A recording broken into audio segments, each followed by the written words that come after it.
நம்ம பாலுக்கெலாம் காற்றுனா எப்படி இடிக்கிறது? பம்பே வாங்க தேவைங்க, நம்மக்கிட்ட இருக்க சைக்கிள் பம்பை வச்சு பார்க்கலாம். இதை வச்சு தாங்க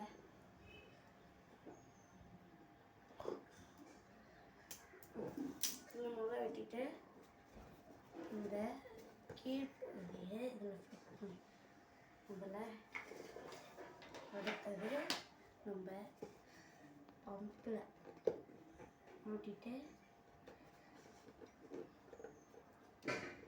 இதையும் மாட்டிடணும்.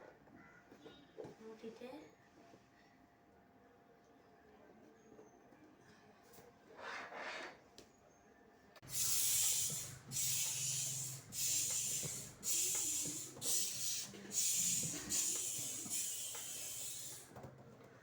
கைஸ் பார்த்தீங்கன்னா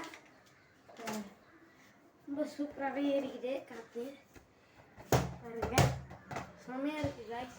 இந்த டெக்னிக்கை நீங்கள் இது வாங்கினாமலே இந்த பாலுக்கெலாம் காற்று அடிக்கணும்னு ஒன்று விற்பாங்க, அது வாங்காமலே நீங்கள் இதை செஞ்சுக்கலாம் கைஸ். ஒன்றுமே இல்லை கைஸ், ரீஃபில் பண்ணி எடுத்து அதை கட் பண்ணிவிட்டு சைக்கிள் டியூப்பில் மாட்டிட்டு நீங்கள் காற்று அடிச்சிங்கன்னா அது ஏறிடும் கைஸ். Thank you guys.